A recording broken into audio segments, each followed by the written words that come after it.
Dear students, now we all know that change is ubiquitous and in all forms of societies change is taking place. Why do we find change at all times? There are many factors stimulating social change. That is what we are going to study in this class.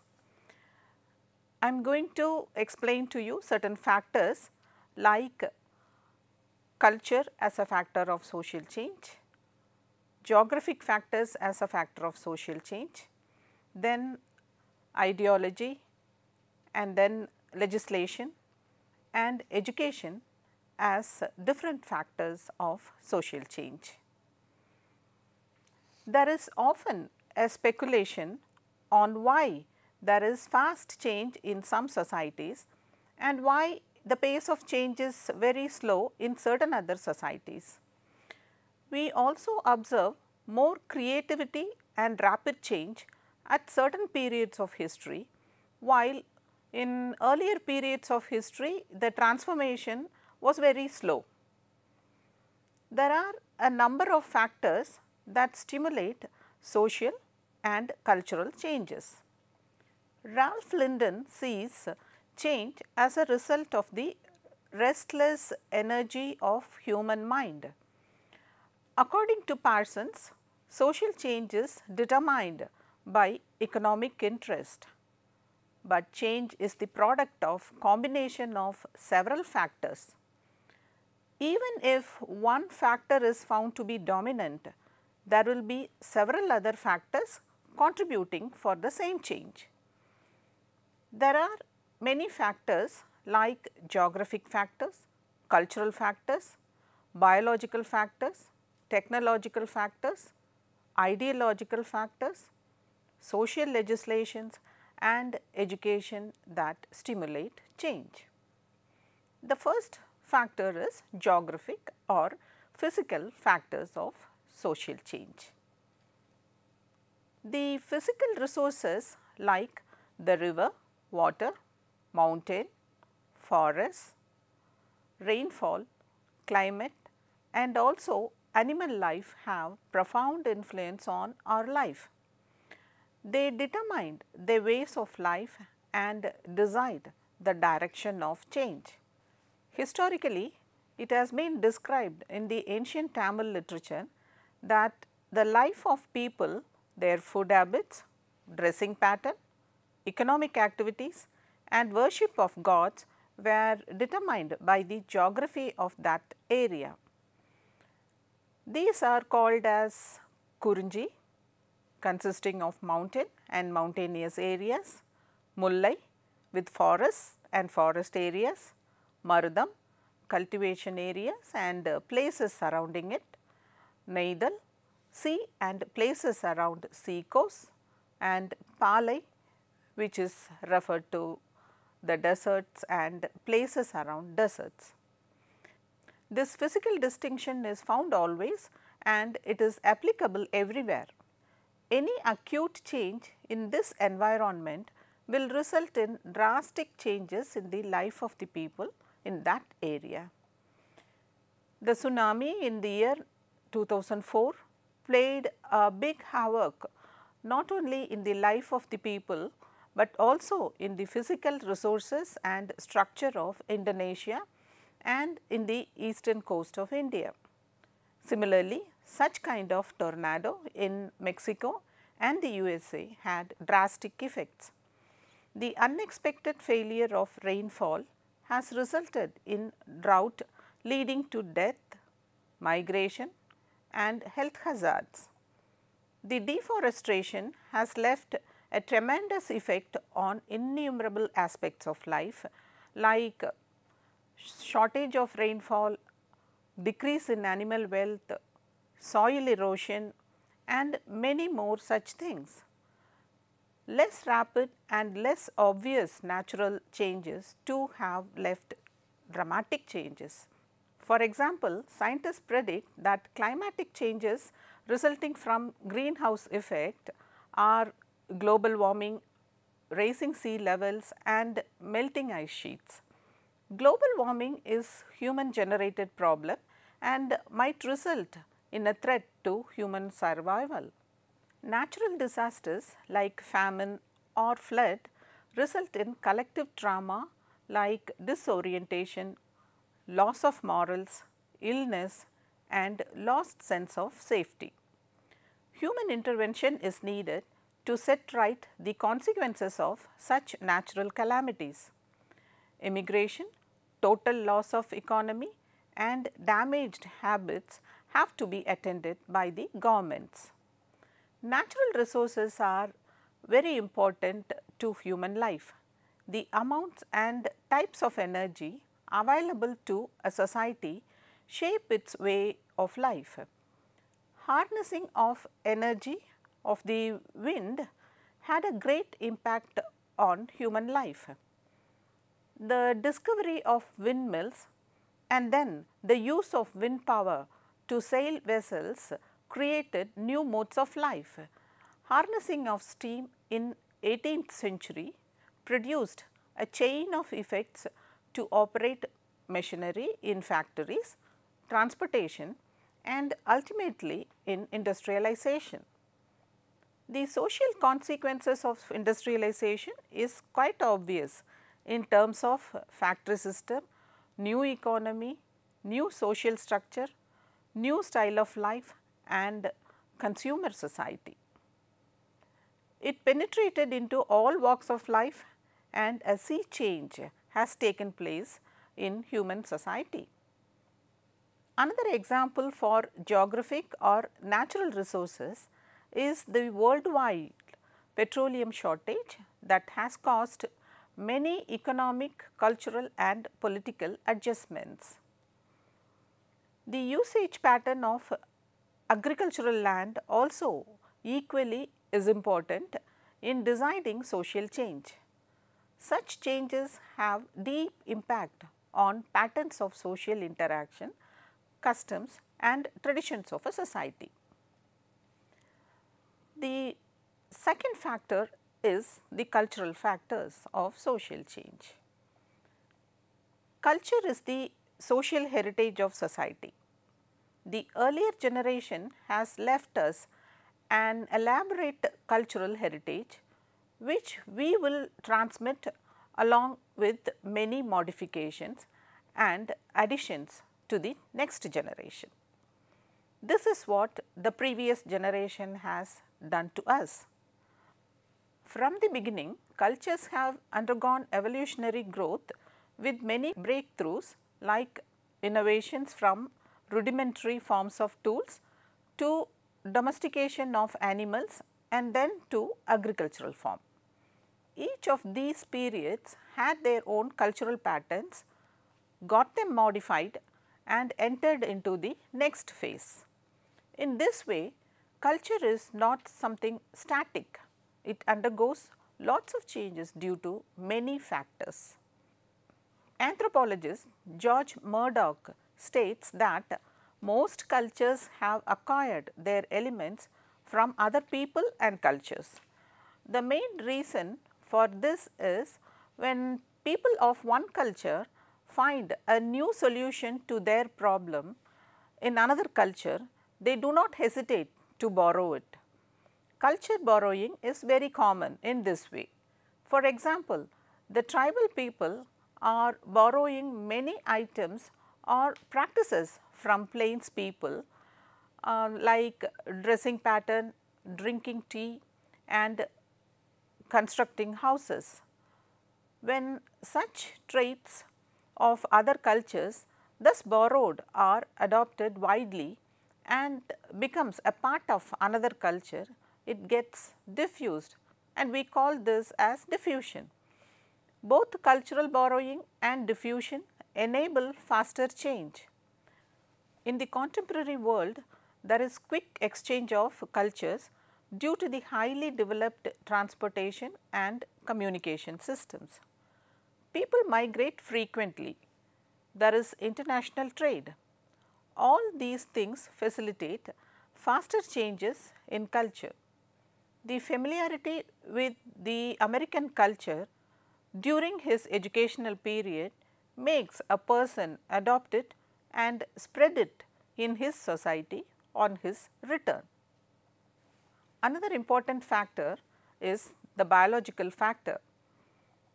Biological factors always determine the form and structure of societies. Heredity is an important factor for variation. It is a combination of qualities and features that enable diversity in the human race. The biological mixture, that is amalgamation, results in a new form of progeny. This is mixing of blood through union of two humans in body. Intermarriages have taken place from earlier period up to now. In the USA, there are intermarriages between races and people of different nationality, which has resulted in high speed adaptability and change, or high speed change and then adaptability. In India, the cross marriages between the caste groups that was once restricted, but frequently occurring now, has resulted in many kinds of social change like occupational mobility, change in physical features and intelligence, or formation of new caste, or at least a conflict and change. The biological factors like the size and composition of population produce change. The death rate, birth rate and fertility rates are contributory factors of social change. The population growth in India has resulted in many social issues like inadequate health facilities, housing, poverty and many more. There are various other countries like Australia where there are 0% birth rate producing different kinds of consequences.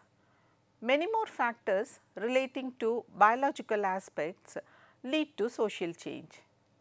The age at marriage, female infanticide, taboos on intermarriage, early marriages and increase in lifespan, for example, will correspondingly increase or decrease population in structure.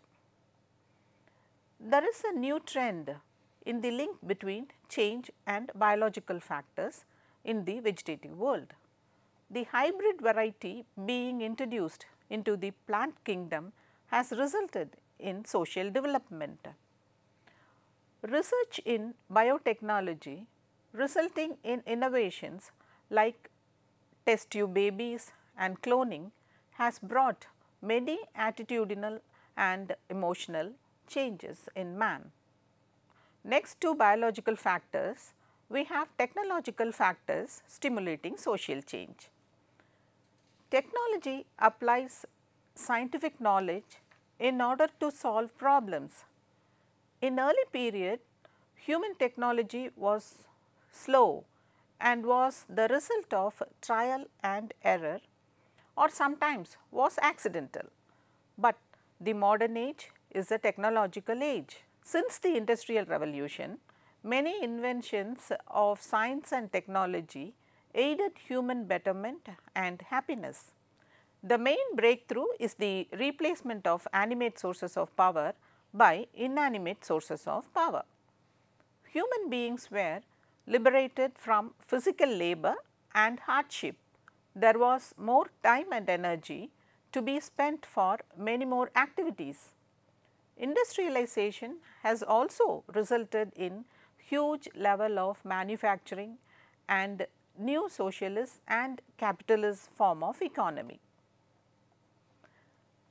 Human abilities enable scientists to invent new and better ways to make life more comfortable. The agricultural revolution adopted new forms of technology in different ways, like the use of tractor, irrigation types, manures and fertilizers. This resulted in many kinds of social change in the production, division of labor, market and in human relationships.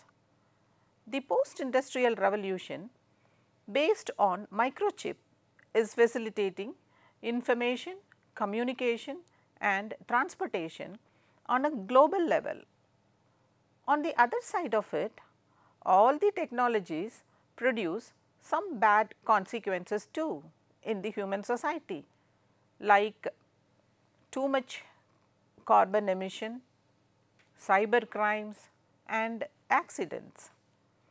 Technologies are like double-edged sword, making good and bad effects on man. For example, Bhopal Union Carbide factory provided job opportunities and economic security to many, but the leakage of deadly gas killed thousands of people and polluted the environment totally. Social effects of technology are far-reaching. According to Karl Marx, social relationship and attitudes of people are dependent on technology. For Veblen, technology is the sole explanation for social change because a single invention could lead to innumerable changes. For instance, invention of a self-starting car or scooter or household electrical gadgets brought women to employment and have resulted in the idea of liberation of women.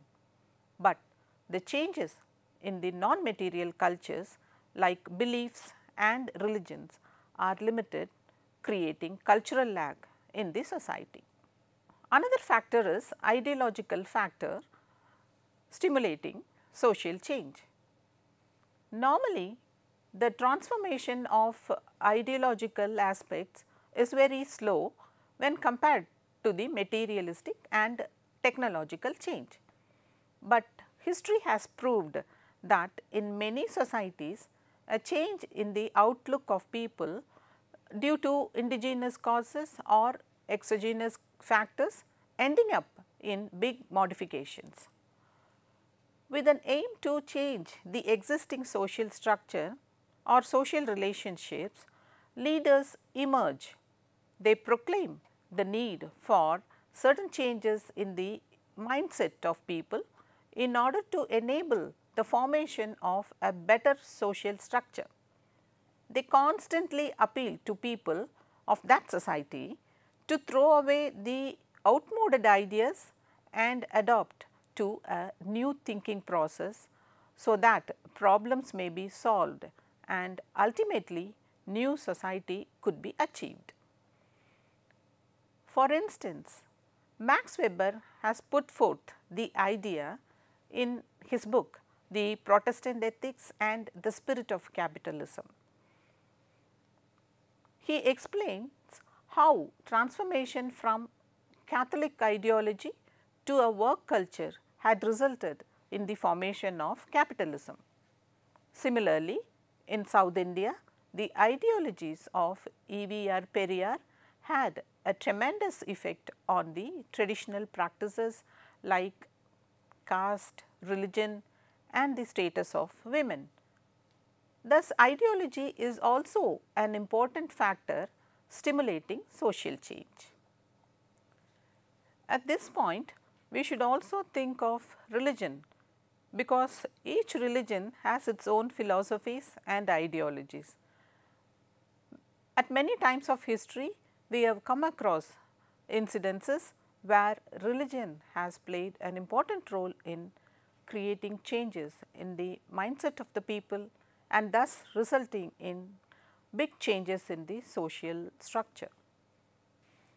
Education is an instrument for social change. It brings change in the outlook of man and enhances his skills and efficiency. It is always the proper and specialized education that stimulates innovations. Educated persons only have the ability to develop novel thinking and question the prevailing deficiencies of a society, which paves ways to transformation of social order. Education helps in economic progress of society as well as at the individual level. It promotes occupational upward mobility. For instance, the new system of school education in India by the British opened the closed doors of caste structure and enabled new ideas of equality and occupational mobility. Education increases political awareness. The growth in higher education and professional education has reached a good level. This expansion has created a change in the occupational structure of the society. If educational system is promoted, it will accelerate social progress and create a new social environment. The last factor is social legislation, but social legislations are also equally important as other factors. One of the functions of law is to bring change in the social order in a desirable form. The influence of legislations on existing social norms is reciprocal. Both exercise, that is, both the norms and legislations exercise equal influence on each other. Since legislations are part of the government, the legislations are made to produce desired change. Social legislations were effective means of social change in India when certain legislations were enacted relating to Hindu Marriage Act, divorce laws, the laws relating to women's property rights, Widow Remarriage Act and those on untouchability are effective in bringing change in these aspects. Legislations pertaining to Factories Act, Minimum Wage Act, etc. helped in bringing good change in the life of the working classes. Similarly, in the United States of America, legislations were enacted to remove racial inequality. Although legislations are intended to produce change, they are effective or useful in achieving the goal only if they are made in accordance with the prevailing social norms. Otherwise, the law will exist in paper without being practiced by the people. For instance, widow remarriage has definitely created a new atmosphere for women to remarry, but it has failed to be beneficial at many times because women did not change their outlook for remarriage. Legislations are also not useful to create change if people are not impressed by it or the whole public ignores it. The good example is the Law on Dowry Prohibition Act in India. All these factors are important factors of social change. They produce change on their own or give a combined effect for social change. Okay, students, in this class we studied how various factors influenced social change. We studied geographic factors, cultural factors, biological factors, technological factors, ideological factors, education and legislation as factors of social change. Now, I will ask you certain questions to be answered. The first question, discuss how technological innovations lead to social change. Give examples. 2. How do changes in geographic and physical structures result in social change? 3. Do you think that education has produced change in social life of man? Justify your answer. In the next class, we will see the nature of change produced by these factors on social structure. Till then, bye.